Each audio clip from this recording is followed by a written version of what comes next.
Welcome back to Voces Mysticae. Today, guys, I've got Aili Marjatta Kerttu. We've been working on it before the show, and I've just been massacring it, so I'm working on it. But Aili is coming to join us on the show today to talk about Finnish folk magic and witchcraft, and she's got some pieces coming out later in this year, and an even bigger piece on Finnish folk magic in 2026. And I'm excited to talk about this with you, Aili, because it's something that I think not very many people know about, right? No, definitely in the world not. in the world of paganism, folk magic, and witchcraft, you don't often see Finnish come up. So it's something so hyper specific, and it's something that I have absolutely no bearing on other than folk magic and witchcraft. I've got a little bit in my pocket there. So I'm really excited to get into this. Welcome to the show. Thank you for having me. I'm very happy to be here. So, Aili, tell me first how you got into this. I know we talked about it a little bit at the beginning of the show. You have some ancestral ties there. You're fourth generation, you said. What brought you to explore this in depth as you are doing now? So the one thing that we didn't really talk about prior to hitting the record button, was that earlier, well, actually in 2023, in the fall of 2023, my mother, through whom I share that Finnish heritage, ended up hospitalized in the spring. That was a big catalyst that kind of brought me to where I am. I suddenly realized it just felt like now or never. And all this information just kind of starts filtering in. It was almost like my ancestors said, okay, it's time. You can have it now. It's time to do the thing. Here I am, kind of just following that calling. But my entire life, even leading up to that, or especially leading up to that, I had always been drawn to Finnish magic. I always had this just innate sense that there was magic there that was just begging to be discovered and explored and understood in a way that I could not seem to find there. And even now, as I'm starting kind of a social media presence, I have people reaching out to me and be like, oh my gosh, I want to learn about it too. How do I find more information? Because it's just not out. We're giving down, here are the basics, here's where you start. But that's part of why I started writing my book, what I'm writing, because I want to, I'm trying to create what I want to see in the world. I know it sounds really cliche, but that's exactly what I'm doing. It's not out there, so I'm making. There's one other book out there that was published in the early 2000s that's called Finnish Magic, published by Llewellyn. And it's, I don't know if the gentleman who wrote it's still alive, but let me just suffice it to say that I don't think that it is either thorough or even the most accurate in some places. It feels very much like a new age rewrapping, a minimal understanding of the culture and the mythology. But that's kind of typical of 2000. Well, that's typical of Llewellyn in general back then. I think they've come a long way as a publisher, especially in recent years. But I think one of the things we're experiencing in this entire occult revival is we're getting deeper material. The beginner bases have been covered, right? And so we're getting more thorough looks at these traditions. Which is a wonderful break, because I feel like a lot of people have been kind of clamoring for, okay, great, but what's next? Yeah. Well, yeah, we need guidance in that way, because there aren't living traditions where there's mentorship and somebody holding your hand through the process. We're all kind of stumbling through the dark together online going, hey, what have you been up to? How does that work for you? Maybe I can piece some of that into my experience. So it's good that you're doing that. I think that everybody has that book that they want to write. Everybody has a book in them, I think, personally, as a writer. That's just part of what I think makes this whole thing of being a human beautiful. You have a story to tell. And it is true, especially in this working, you write what you want to do. And I think that's great that you're doing that. You're bringing that opportunity to other people who may not feel as open to that experience as you do. So I think it's fabulous. All right, here's hoping. I hope that people are that keep like it. So tell me a little bit about how Finnish folk magic or the craft in general, is there a distinction there between the craft and folk magic, or is it kind of one and the same? I would say yes. So when you start looking through, and I think that you can find this in other cultures, other cultural folk magic practices as well. Especially like, for example, I'm thinking of like in England, where you had the cunning men, but you also had witches. The cunning men associated with God and working with angels, saints, and they were okay because they were perceived to be working within a more Christian framework, whereas the people that were labeled witches were generally the people that were more inclined to work with nature spirits and actually pagan deity. Right. Although, I mean, across Europe, they were pretty well Christianized. So even the people that were called witches, when they were recording all the folklore and ethnography, really were working with the Christian framework. Also, it was really just perception and whether or not they viewed that person as doing something benevolent versus something diabolical or, malicious. So in Finland, those words that were used, so the cunning men were called tietäjä, which actually means one who knows. And that comes really, is really strongly found, especially in Eastern Finland. And it definitely does. It's one of the few examples, I should say, of Christian shamanism that we can find in history, which is really interesting. And Interesting. you can probably sort of trace it back a little bit through Siberian, Russian and Siberian shamanism as well. Like if you know what you're looking for, there's definitely connection points. The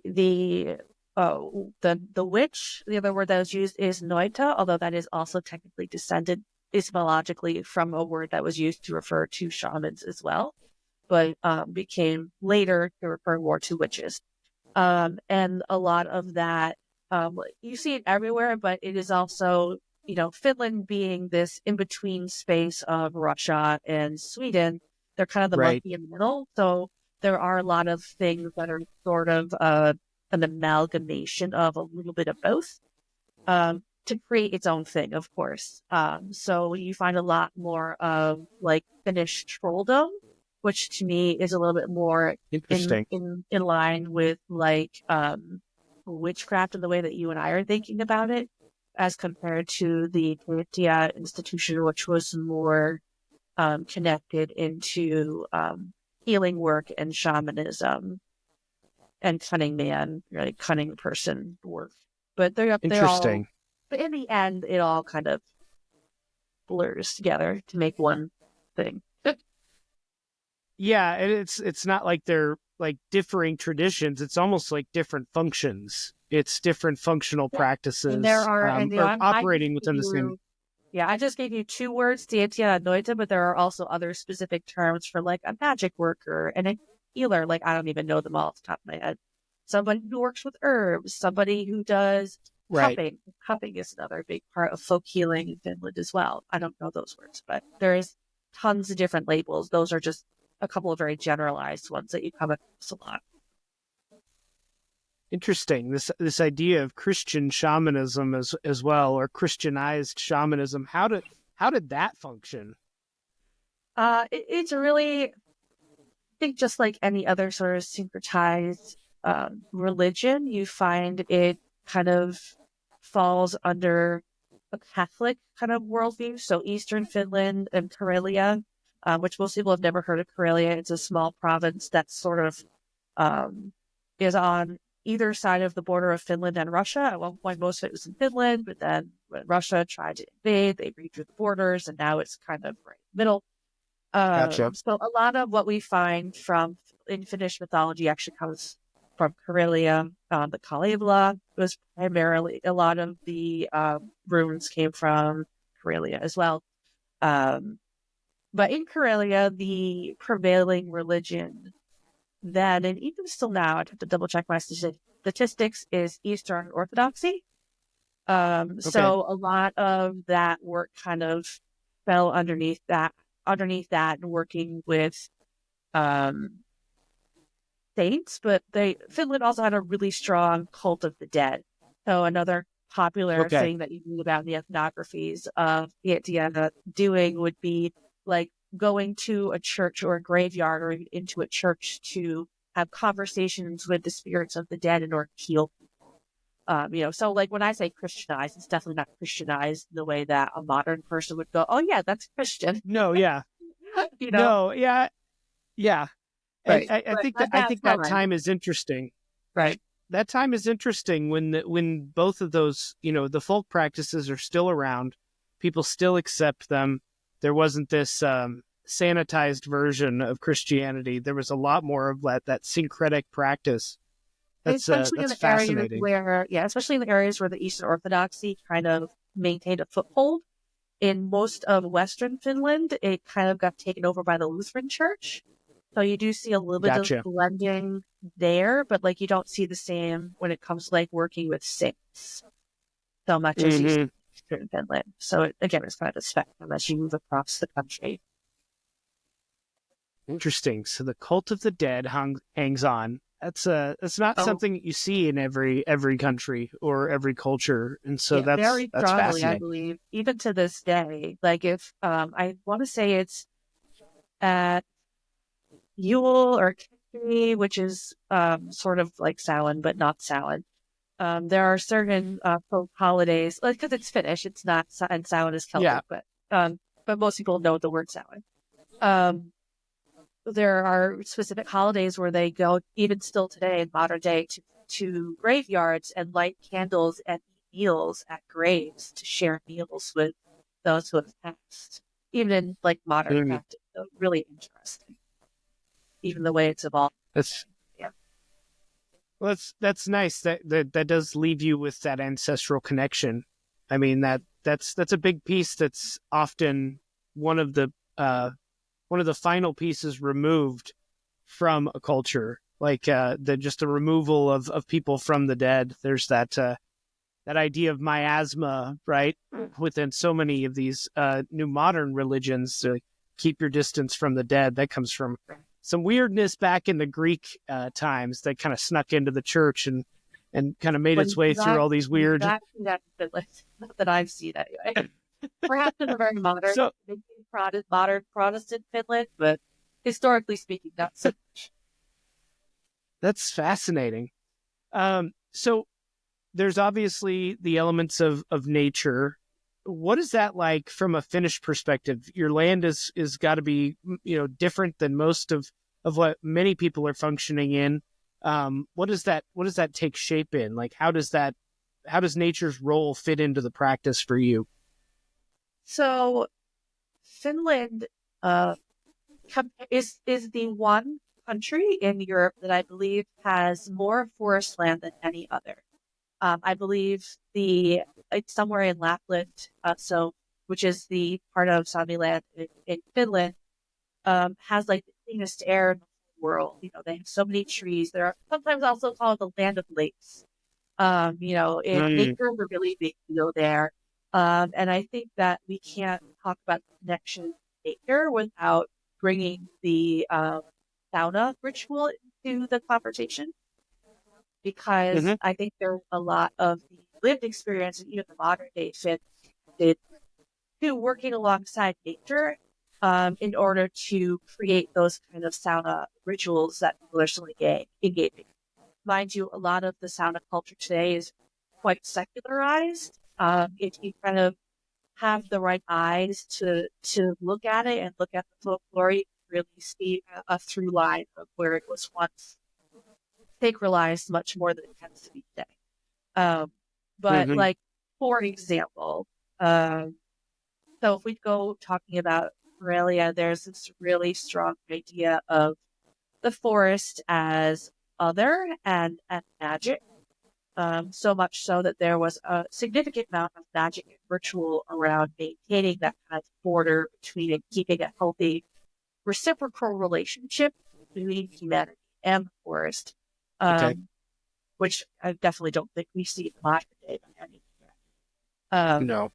But like, for example, it was believed that during the dark part of the year, so from, again, January, which is, about November 1st through about midsummer, which is like somewhere in May, June, dates vary, of course. It was believed to be completely like bad luck to be going into the woods or the forest. If an animal wandered into the forest, that animal belongs to the forest now. And if you wander into the forest to try to gain resources, then if the forest takes an animal, then that's, it's like very bad luck. You don't do that. Gotcha. But once you hit like midsummer, you find people engaging in rituals where that's when they kind of open the forest, if you will. So during the growing part of the year, the forest then becomes available, if you will, to humans in order to acquire resources from them. And one of the first things that they do when that happens is they go and they collect birch branches in order to make sauna whisks, which are literally just like big bouquets of branches of birch leaves that they tie into bundles. And then when they're in sauna, they use it to whisk and bathe and the whole thing. But the idea is that that is how they kick off the growing season, going into the woods and being like, okay, we're collecting now. It's time in the forest. We're connecting and tapping into that resource, into the forest. But the other part of the year, it's sort of like this relationship, like, I'll leave you alone. All the resources in wintertime belong to the forest, and all the resources in summertime belong to humans, and never the two shall meet, kind of a situation, or else, bad things can happen. And another thing too, related, but not so much magically, I don't think, but could be depending on how you're approaching it, obviously. Foraging is a really big thing there. There's so much forest land, unlike in America where, we've kind of built our cities by barreling over trees and forest land and demolitioning our way through stone cliffs that have existed for millions or thousands of years. In Finland, they build around forests. Everything is built around nature. It's just built into the culture. It's built into their way of life. They don't drive cars as much. They're walking to work. There's a significant culture there, not just of using a sauna at least weekly, but also going ice swimming in the wintertime, not, and walking or biking to work no matter what the weather is.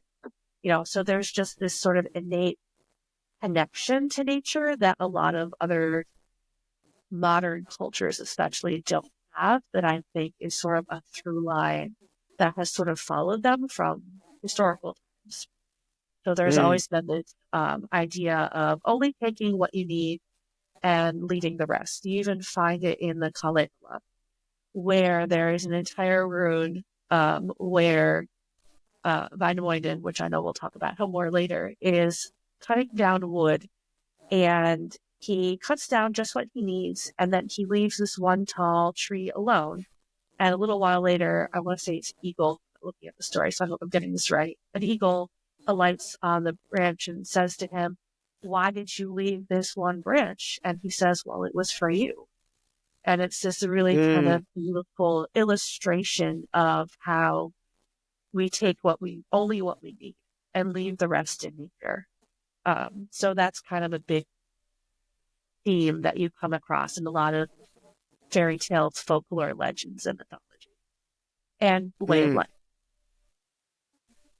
That's wonderful.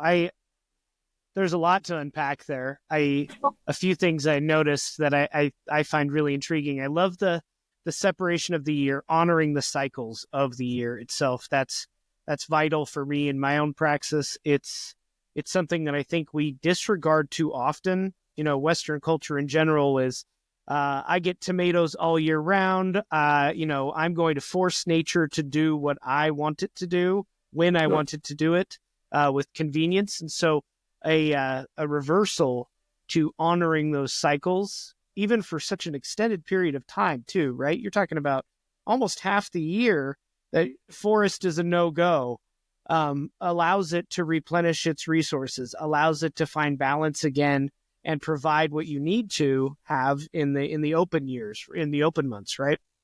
And I thought it was really interesting. You said that they go and find birch. Birch, at least in the Celtic Druidic tradition, is a liminal spirit. It's a spirit of portal, of we're opening this area now. So the fact that over in Finland, we have the same usage of the same spirit helps cross those traditions. And I think that's really interesting. Birch is a wonderful, wonderful tree. I love that tree, and the oils of it, the smell of it, the usage of it, even in magical praxis for creating talismans has always been really fun for me. So it's cool that you see it used all the way across the water, so to speak. Yeah, birch is used in a lot of things. There's a lot of birch that grows in Finland, so it's kind of a big deal there. But like birch sap is also, I don't know a lot about it, but I know birch sap is also a really common like tonic that people will use to make medicine there as well. I do know, I've been informed by some folks who practice Swedish trolldom, so I assume it translates over to Finnish as well, that birch is also burned in the way that many people do like smoke cleansing today. It smells wonderful, so I've started doing that as well. But you have to use really tiny twigs or it doesn't work very well. But it also is an amazing smell, like you said. It is. I used to get a salt scrub that I would use like in the shower before ritual or something like that. It is like just it opens the way for you. There's something about that. You get the salt for purification and a little bit of that birch spirit, and boom, it was very effective. So okay, so we've talked about that. What I don't know if I want to go into forest spirits next or some of the mythological influence. What are you feeling? What would you like to tackle? I don't know. I'm kind of I don't. I feel like I'm not on one side. You're supposed to be leaving. Well, I think let's tackle some of the mythology. What is the difference? What's going to differ from, say, what most people are probably going to know in your neighbors, right? You talked about Swedish trolldom. There's a lot of interest, of course, people with anything Nordic in that realm. How much does the Finnish mythological cycle differ from your neighbors? It's completely different. It has its own complete set of mythology. It has its own epic. People talk about the Eddas. We Finns have their own complete book of mythology. It's called the Kalevala. Earlier, it's considered the Finnish, the epic of Finnish mythology. Basically, it's a relatively recent-ish compilation of stories. Most of the rune, which is what they call the individual stories within the Kalevala, were collected by folklorists in the late 1800s. Again, mostly from eastern Finland in Karelia, but also some from western Finland as well. And the person who did most of that compiling was a gentleman by the name of Lais, and he spoke to, I don't even know, many, many different singers, which are at that time, prior to it all being compiled in the Kalevala, it was all still oral tradition, even as late as like right. And so he went traveled to all of these different oral storytellers, and he recorded it in writing, and then he brought them all together, and then he turned them into, as best as what he could and understood, a coherent sort of narrative to create this this whole story. And it is quite unique. I can't say through my own personal study that I've come across any other mythology that I think is similar. there are some people that will claim that there are a couple different figures that are similar to Thor or similar to Odin. But just like saying Wodan and Odin are the same person, or Jupiter and oh my gosh, and Zeus are the same god. Like, are they the same? No, of course they're their own separate thing, even if they're similar. And I think even more so when you're looking at Norse, Germanic compared to Finnish folklore, as compared to Greek versus Roman, because those are even more similar. But Finnish mythology is definitely its own unique thing for sure. Very cool. Very cool. Yeah. And there's always influences that cross over, but it's nice to honor the perspective of the culture, right? We have to do that. I think more often than not, what people try to do when they're comparing is try to get their bearings, especially when trying to explore something new. And so that was my angle there. Is like, is there a way in? But it seems like we're operating with something that has been somewhat insular in some ways, less almost isolated, maybe even by geography. By geography and also history, I think it was Finland was considered part of Sweden for something like 600 years. Then they kind of got to be alone for a little bit, and then Russia tried to take over. And it wasn't until 1917 that Finland became the independent country that we know it as today. So it's only been an independent country for a little over 100 years. So yes, it has been fairly, especially because so much of the world until, again, only a little over 100 years ago. So the character, or one of the main patriarchal gods within the Finnish pantheon, is Ukko, spelled Ukko. Ukko, and he is a god of thunder. So because he's associated with lightning and thunder, some people will compare him to Thor. But none of the stories in his mythology, as I understand it anyway, are similar to Thor's story in Nordic, which I have actually read and, taken apart to a relatively reasonable degree. Wainamoinen, who I mentioned earlier, which is probably not, a lot of people debate whether or not he's a god. He's probably more really a folklore figure. I kind of view him as sort of like an ancestral figure in the same way that people look at saints today, or even not really a god or folklore figure. But Wainamoinen, a lot of people will compare him to Odin, because especially in Odin's incarnation as like the wanderer or the wizard. Yeah. But are they the same person? Again, no. I think their stories are very different. But that's really the only similarity I've specifically or seen anybody trying to draw between them. Right. Yeah. There's those archetypes that cross cultural barriers, right? It's so common. You can go from the thundering god is almost always a hierarchy, top of the hierarchy, from Europe all the way to India. Like, you read the Rig Veda, and Indra is the thunderer's number one god. There's something about that experience for us as humans with thunder, with the storm, not only the purification, the power, the cleansing, but also the bounty that it produces, that generative power of the thunder. And so that's really interesting to see it reflected. But you're right, they're archetypes. And what's most interesting for us as humans, in my perspective, is the stories from the individual culture. Archetypes cross those barriers all the time, but the individual stories do provide us that unique insight into that experience as a human.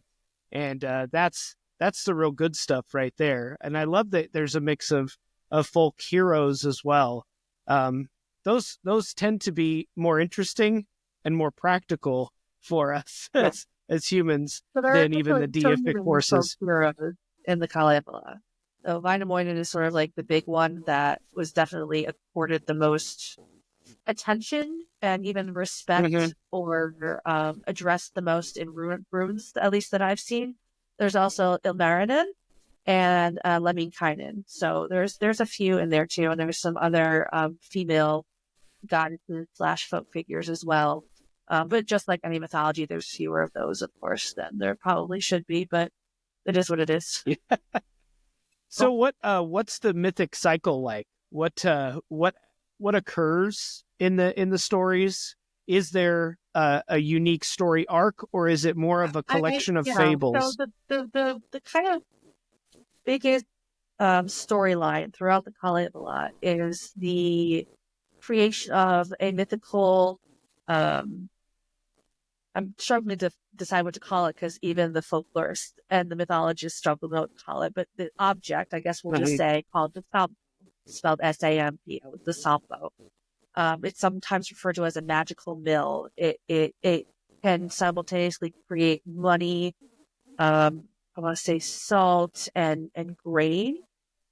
I don't have any of my books with me, but that sounds about right.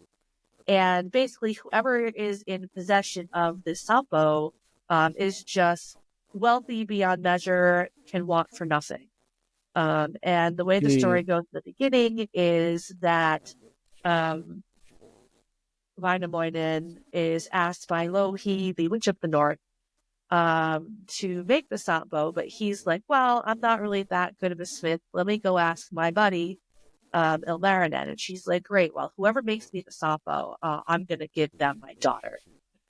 And they're all like, awesome, great, let's do this.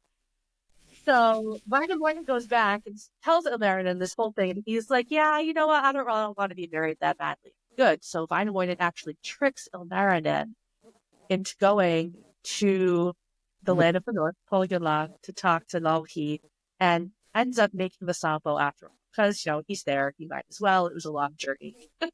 So he makes the Sampo and gives it to Louhi. And then later in the Kalevala, Vainamoinen is talking to whoever, and he's like, you know what? We should have the Sampo. You made that. Why don't we have that? We should have that. So they make this whole journey to Pohjola to steal it back, which doesn't end super great. And of course, Louhi has hidden it under a mountain, under 9 locks and 9 doors, and 9 and 3 in Finland, frequently in the mythology, like they do in Norse Germanic mythology as well.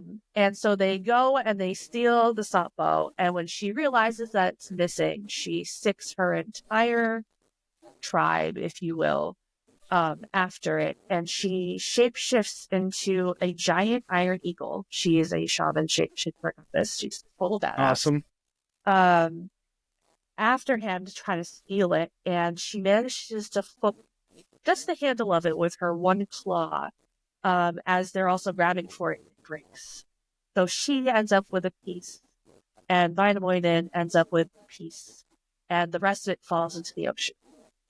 And it ends up becoming this sort of explanation for why there's so much bounty of fish in the ocean. So you kind of mentioned earlier this idea of the winter being this very long period of nothing resources. The ocean was sort of viewed as one of the main resources for food in colder weather, when that was all they had access to. So Arctic fishing was a big thing, fishing in general. And I believe it was from that Sampo in some versions of the runes that barley and wheat actually were created. Right.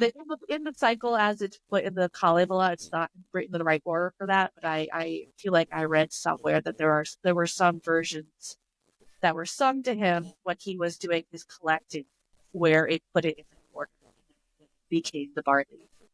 And that was obviously a staple crop for them in order to create beer and create bread, create different things. So yeah. So it's essentially, it sounds like a metaphor for the generative power of nature, of the forest, maybe even, right? There's this battle between 2 cultures represented in these 2 heroes, and they're battling over who has control over those resources. Yep. And in the act of fighting over it, they kind of break it in a certain sense. That's interesting. And that also provides those spaces between the parts of the year that you're talking about earlier, the dark time of the year, where I can't go into the forest. I don't have the Sampo for the forest. There's also a story where Louhi, the Witch of the North, actually steals the sun and the moon because Wainamoinen, actually, I think they do actually get the Sampo for a little while, and in her anger, she steals the sun and the moon basically to try to get them to give. It's a whole thing. So, but there is this idea of her stealing the light from the sky being related to the darkest part of the year, and the winter holds them too. Interesting. I love that because mythology is just the thing, if you ask me. There's so much richness in the storytelling, the poetry of it all. It speaks to us past our like reasoning filters, and it gives us more of that human soul experience. We can get when we get too trapped up in here, I think we miss a lot. And so it's wonderful to go back to the stories that have taught us so much through kind of bypassing the reason filter. Awesome. Thank you for sharing that. That's something I've never gotten into, and now I'm going to have to find some books about it. Here we go. More books. So, the best way to go would be to actually read the Kalevala. Somewhat fortunately for English readers anyway, it is translated directly from a specific meter of poetry that the were originally sung, which to an American or English speaker is sort of disjointed. So it can be difficult to get into, and there are some translations that are easier to read than others. If you want the really abridged version, your best bet is to find a children's version of the Kalevala. It's the easiest to understand. Unfortunately, they tend to take some liberties with the story. But my favorite translation of the Kalevala that I've read is by a gentleman named Eino Freeberg, EINO FRIBERG, Eino Freeberg. I think that was the easiest one to kind of understand. Ooh. You're a little bit frozen. Hope that comes back. There you go. I think we just froze up for a minute. It happens. Thank you for sharing that. Let's cross over into some of the more practical elements. One of the things I like to do on the show is talk about how people can start to get their hands dirty with these different things, right? The mythology, the theory, all of that is fun, but what do we do with it once we know it, right? What does that look like for you? What is your practice like? I know we talked about there some shamanistic practices involved with it. It sounds like it very much through the mythic lens that you've presented to us. But what does it look like in practice? So part of why I started writing my book was precisely so that I could synthesize the material in order to do exactly what you're describing. So the truth is that I'm still kind of putting pieces together myself. But I will say that because folk magic is such a wily subject, and it's so difficult to, like, there's no distinct and clear system. We're all just kind of taking these pieces from ethnography, from folklore, from mythology, and trying to put it together into a cohesive system as makes the most sense to us. So it's going to look different for everybody. For me personally, I definitely do enjoy the shamanistic aspect of it. I think that because there's so much uncertainty and lack of structure that we have to fall back on, that the only alternative is to be working with spirit, to be having direct conversation, if you will, with ancestral spirits, with deities, with folk here, and talking to them directly and asking them, what can I do? I want a ritual to do X, Y, Z. How would you like me to do that? And then listen. I don't necessarily feel like it's my place to share the rituals that I've come up with. But I think that, and that's a difficult thing to say to people, because people don't want to hear, wait, I have to do the work? They just want to be told what to do, and I get that. Yeah, no, that's very true. Right, but it doesn't necessarily work that way. But I have also, other than that kind of very direct kind of spirit work, been doing my best to kind of reincorporate seasonal traditions as well, because I'm of the opinion that, it's not even an opinion, seasonal observances, rituals, they kind of give rhythm to our lives. And not just Yes. physically, but also spiritually. And I think that that's an incredibly valuable tool that should never be overlooked. So just by kind of putting into the seasons and paying attention to what's happening around us and using those ancestral practices as sort of a guideline to find what feels right for me is kind of where I'm at. And of course, we mentioned a little bit before we started recording, because I am trying or, practicing Finnish folk magic on American indigenous land. There are some ways where I feel like I can't treat it exactly the way my ancestors would.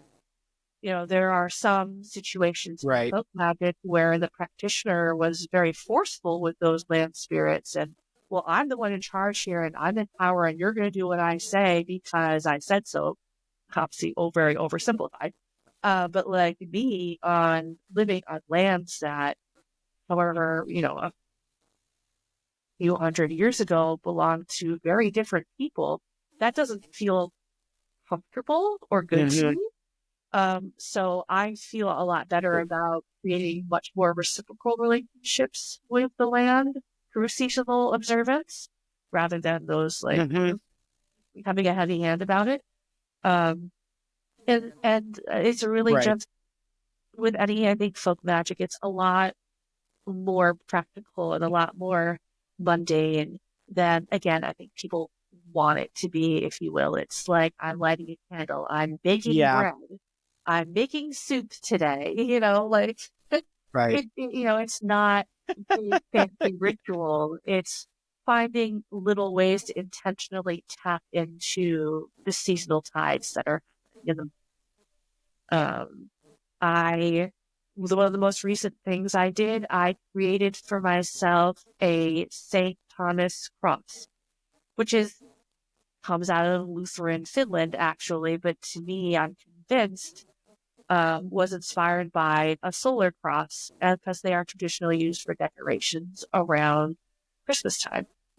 So, and they're traditionally put up on the solstice and left up until Mythic, which is January 13th, I want to say. That whole period is considered to be Christmas or so I made one. And to me, that was like a devotional act. And again, it's very simple. I don't think it needs to be these big grand rituals, big grand gestures. But there are, little things like I burn, I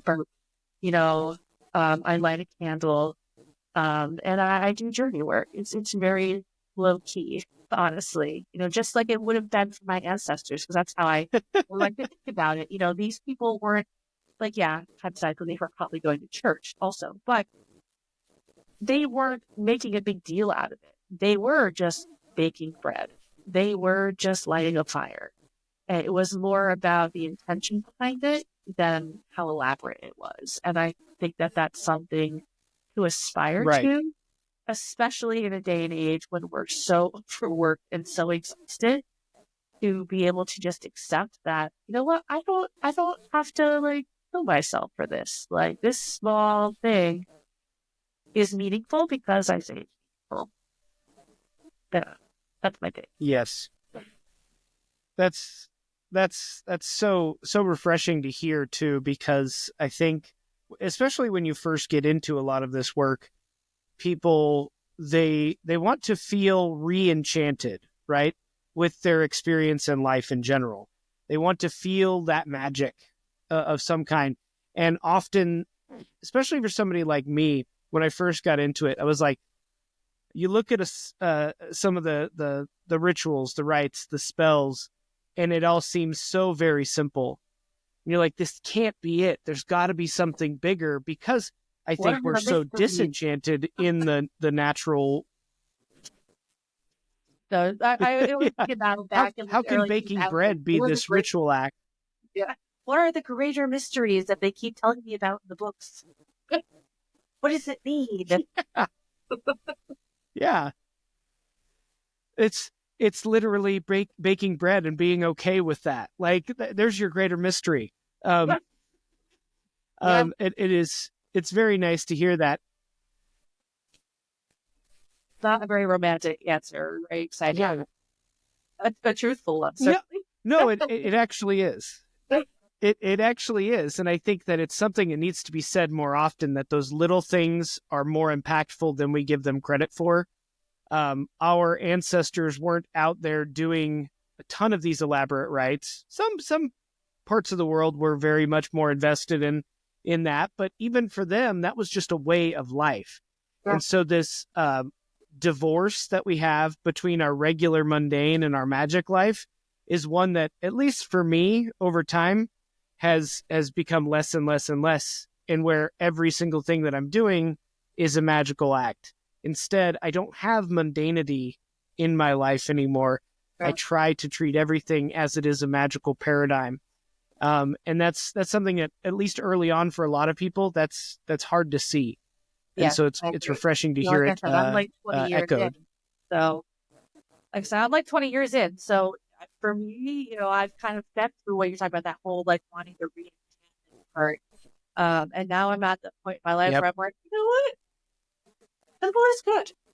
I don't need exciting. I don't need dramatic. I just need to feel connected. And sometimes the easiest way to feel connected is by myself, sitting in the woods on the ground with my hands on the dirt. And that's it. Yep. And the other thing that you said that I thought was really key is operating with these traditions outside of the context of the land itself. That's one of the things that really stuck with me when learning Druidry and practicing in that vein, is first welcoming and working with your local spirits. And I think a lot of times, because there's no structure around that, as Americans, as people living in a land that's conquered, the spirits kind of just left out there, it's daunting for people. How do I connect to my local spirits? I don't know their names. I don't know where they hang out. I don't know this. I don't know that. And so it's often very daunting. But it is that simple. Go outside, connect with it, grow something, plant some plants, go to a local stream and listen. All those things are really powerful and potent ways to connect with your local spirits. And then I think from there, at least for me, and I don't know if it's the same for you, that once you've made that connection to your local land, bringing in something, importing something from another becomes easier. And it's not like there's a massive competition between the two. I think more often than not, the local spirits, especially here in the United States and America, are just happy to have somebody talking to them. Like, they've been left out there by themselves, and it's just nice for them. At least that's, yeah. Just sometimes walking through the woods, or driving through a wooded area, I'm just like, wow, this forest feels so neglected. It's so quiet here, but not because there's nothing here, but because it's just so inactive, because no one's interacting with it in that way. Right. For me, we're closed off to it. Yeah, for me on my land, I've never really thought so much about bringing in spirits from elsewhere, but I think that's in part because I have access to ancestral land. Like I told you, I don't know if we were recording that my family owns property that's been in our possession for over 100 years. That my great grandparents built out as farmland, and put every building on the property was built by them. So when I go to that place, I feel that energy there. So I've never really felt the need to bring it into this space per se, other than having I do have ancestor shrines, of course, but when I'm working with land spirits on my land, I'm more focused on just working with them as they are already here.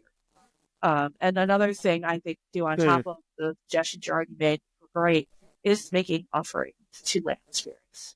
And I think that can be as simple as smoke. So most days I'm making an offering to the land spirits in the form of smoke. I offer this to the spirit in each direction. Right. Thank them for being here, because without them, I couldn't be in the space the way that I. So that's not Finnish. It's just my intuition. No, it really goes back to very, very, very, very old cultures. And in ancient society, the fire itself is like the portal to all the realm of spirit. And so the offering of smoke, the producing of fire is that portal for you to make contact with them. And it's as simple as that. More often than not, light a little incense, use some fire, boom, Bob's your uncle, you're in. Yeah, but you've got to let yourself. Like the real work is opening up here. I was just gonna say, I tend to use herbs that I've grown on my own property for that smoke cleansing. So there's a real cycle happening. But I do think that that idea for me of offering smoke definitely comes from the sort of core shamanic Lakota understanding that I kind of already had coming into this, which kind of blend really nicely with a lot of the kind of Finnish magic and worldview. And you even find that in the way that Finns immigrated to America. There's an entire ethnic group of people in Canada, and I want to say Minnesota, Michigan area called Findians, where the immigrants moved into that area and got along with the indigenous people there so well because their cultures are so similar that they have their own ethnic group because of it. So I think about that a lot. And I'm like, oh yeah, these things, they definitely all connect and make a lot of sense. So I think that's where the offering smoke comes from, is I think that it's all connected in a way, which feels, again, very comfortable to me as someone who's trying to honor my ancestry, but honor the spirits of the land where I actually live.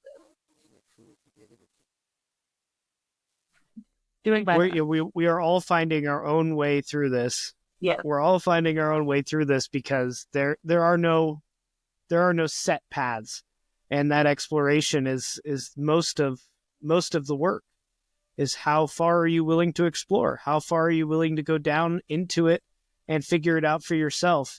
And that, we were talking about that before. Like, do it for me it's such an attitude with newbies in this culture. And so it's like, how do we say it other than just do it? Just do it. Do it your way. Right. Do it your way, please. If more people did that, we would have so much more of a rich tapestry to draw from. Yeah. Instead of everybody kind of mimicking each other, which I find to be super common. It's like, do your work and share it with the world. And that's how this thing grows. I think it's valuable in the beginning to have that framework. Yeah. Oh, yeah. Definitely. But yeah, being able to take that and then kind of run with it is important. And it's a necessary part of, I think, anybody's having the courage to. Yeah. Yeah, absolutely. That's what I'm trying to create with my book. It's courage, but also license. Yes. Yeah, that too. I think a lot of people feel like from their own conditioning, growing up in a Christianized, culture and society, we're kind of told, oh no, that person's the expert, and this is the book that explains it all. Right. And that's it, full stop. And, I was raised Protestant, and it was like, well, if you're being told something within yourself that's different than that, that's the devil. And I think that runs really deep for a lot of people, right? Maybe not literally, but the idea that they can't be an authority on something with even just for themselves. Right. Is a difficult... Is on their own spiritual journey. Yeah. It's hard to unlearn. Sure. Mm-hmm. It is. But I want to tell everybody out there who's listening, you do have license to be an authority on your own spiritual journey, because you should be the one who's the authority, not anybody else. Explore it. And usually the fruits of that labor, of that exploration, inspire someone else to do it on their own and give them license and freedom to do that. So please do explore if you've come this far. So we're coming up on an hour here. let the audience know where they can find you. Where can they find you online? We've kind of already talked about your upcoming works and books, but if they want to interact with you more, where's the most appropriate place? Well, I'm definitely the most active on Threads right now. And but I'm also on Instagram. I'm also on Facebook. I'm also on TikTok. I do not have a regular website yet. I don't even know if people are doing that these days. But pretty much on every platform, I'm the Finnish Folk Witch, which is usually the _Finnish_folk_witch. The American part I had mentioned earlier was a little too worky for social media. And yeah, you could find Right. the same everywhere. But like I said, I tend to share the most on Threads because it's the easiest thing to just kind of click and share little micro thoughts. But I do share educational and other information, fun social media posts pretty regularly, or at least I try to. I'm also loosely working on an Etsy shop. Don't hold me to that because I'm not very far with it. Well, there are so many moving pieces when you're trying to produce content. So I feel you there. I will make sure to put all of your social links within the show notes as well, so that people can find you. Because Threads is where I found you, and where we got connected. It's kind of like the new spot for a lot of this American occult renaissance. So it's that's where I think you have the best chance of communicating with her. Yeah. Do you have any final thoughts? Anything else you wanna talk about? Gee, I can't think of anything specifically. I know that you were talking about wanting to ask me about like specialized magic and charms and such, but that could be a big topic. So I'm not sure if you wanted to dive into that at this point. But we kind of let's save it for another episode. All right. Let's save it for another episode where I bring you back and we do the whole thing around a specific practice. And that'll whet their appetites for more Finnish folk magic. How is it that you handle that? Come back later. Come back to the channel. Subscribe and all that good stuff. Okay. I like it. Well, yeah, it's been wonderful talking. It's always fun to explore these topics, especially ones that I have not explored yet. That's a new one for me because I've explored so many over the years. But this has been really enlightening for me. I want to thank you for coming on, Aili, and just dumping all this knowledge at our feet. And I can't wait to do it again. Well, thank you for having me. I'm very grateful for the opportunity. Awesome. Till next time, guys.